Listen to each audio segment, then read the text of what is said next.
അനധികൃത സ്വത്ത് സമ്പാദന കേസിൽ കിഫ്ബി സിഇഒ KM എബ്രാഹിമിനോട് ചോദ്യങ്ങളുമായി N പ്രശാന്ത് IAS. വിധി പ്രസ്താവിച്ച ജഡ്ജിയെ മാധ്യമങ്ങൾ വഴി വിമർശിക്കുന്നത് ശരിയോ? ഇത് കോടതിയെ ലക്ഷ്യമല്ലേ? കോടതി വിധി പ്രതികൂലമായാൽ മേൽക്കോടതിയിൽ പോയാൽ പോരെ എന്നിങ്ങനെയാണ് N പ്രശാന്തിന്റെ ചോദ്യങ്ങൾ.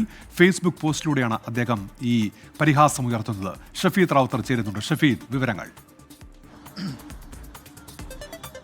മുൻ ചീഫ് സെക്രട്ടറി ആയിട്ടുള്ള KM എബ്രഹാമിനെതിരെ ഇന്നലെ തന്നെ ഇക്കാര്യത്തിൽ N പ്രശാന്ത് ചില കാര്യങ്ങളിൽ വ്യക്തത ചോദിച്ച് സോഷ്യൽ മീഡിയയിൽ ചില ഫേസ്ബുക്ക് പോസ്റ്റുകളൊക്കെ ഇട്ടിരുന്നു. പ്രത്യേകിച്ച് അനധികൃത സ്വത്ത് സമ്പാദന കേസിൽ CBI അന്വേഷണത്തെ എന്തിന് തടയുന്നു എന്നുള്ളതായിരുന്നു ഇക്കാര്യത്തിലെ N പ്രശാന്തിന്റെ ചോദ്യം. മാത്രവുമല്ല, തന്റെ കയ്യിലുള്ള രേഖകളടക്കം കാണിച്ച് എത്രയും വേഗം താൻ തെറ്റ് ചെയ്തിട്ടില്ലെങ്കിൽ അന്വേഷണം അവസാനിപ്പിക്കാനുള്ള നീക്കത്തിലേക്കാണ് KM എബ്രഹാം കടക്കേണ്ടത് എന്നടക്കമുള്ള കാര്യങ്ങളായിരുന്നു അദ്ദേഹം ഇന്നലത്തെ ഫേസ്ബുക്ക് പോസ്റ്റിൽ പറഞ്ഞതെങ്കിൽ ഇന്ന് അദ്ദേഹം ഒരു പടി കൂടി കടന്ന് N പ്രശാന്ത് ചില കാര്യങ്ങൾ കൂടി പറയുന്നുണ്ട് ഈ ഫേസ്ബുക്ക് പോസ്റ്റിൽ. വിധി പ്രസ്താവിച്ച ജഡ്ജിയെ മാധ്യമങ്ങൾ വഴി വിമർശിക്കുന്നത് ശരിയായ നടപടിയാണോ?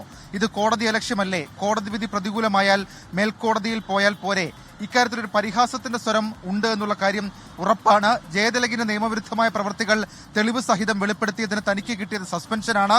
മുതിർന്ന IAS അഭിനവ രാജാക്കന്മാരായി തിരുവായ്ക്കെതിരെ അഭിപ്രായം പറയുന്നവരുടെ നാവരിയുന്നു.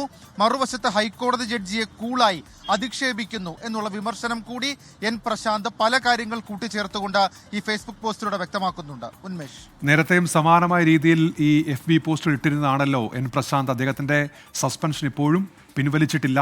അദ്ദേഹം ഈ പോസ്റ്റിലൂടെ എന്താണ് ഉദ്ദേശിക്കുന്നത് ഷഫീദ്? ഉന്മേഷ്, ഇക്കാര്യത്തിൽ ഒരു ഇരട്ട നീതി ഉണ്ട് എന്നുള്ളതാണ് N പ്രശാന്ത് ഫേസ്ബുക്ക് പോസ്റ്റിലൂടെ പറയുന്നത്. പ്രത്യേകിച്ച് ഈ ഇപ്പോൾ ചീഫ് സെക്രട്ടറി ആയിട്ടുള്ള ജയതിലക് നിരത്താൻ തെളിവുകളടക്കമുള്ള കാര്യങ്ങൾ നിരത്തി ചില കാര്യങ്ങൾ സർക്കാരിന്റെ അടക്കം ശ്രദ്ധയിൽ കൊണ്ടുവന്നു. പക്ഷേ തനിക്കെതിരെ നടപടിയിലേക്ക് പോയതല്ലാതെ മറ്റേതെങ്കിലും തരത്തിലുള്ള കാര്യങ്ങൾ അതിൽ തീരുമാനമായി ഉണ്ടായില്ല. അതേസമയം മറുവശത്ത് ബ്യൂറോക്രാറ്റ്സിൽ ഏറ്റവും ഉന്നത പദവിയിൽ എത്തി നിൽക്കുന്ന ആൾക്കാർ ജഡ്ജിമാരെ പോലും വിമർശിക്കുന്ന സാഹചര്യത്തിലേക്ക് കാര്യങ്ങൾ പോകുന്നു.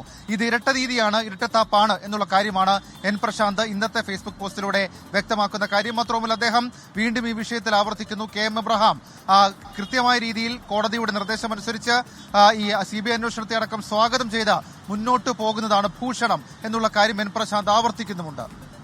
ശരി ഷഫീദ് റാവുത്തറാണ് വിവരങ്ങൾ നൽകിയത് തിരുവനന്തപുരത്ത്.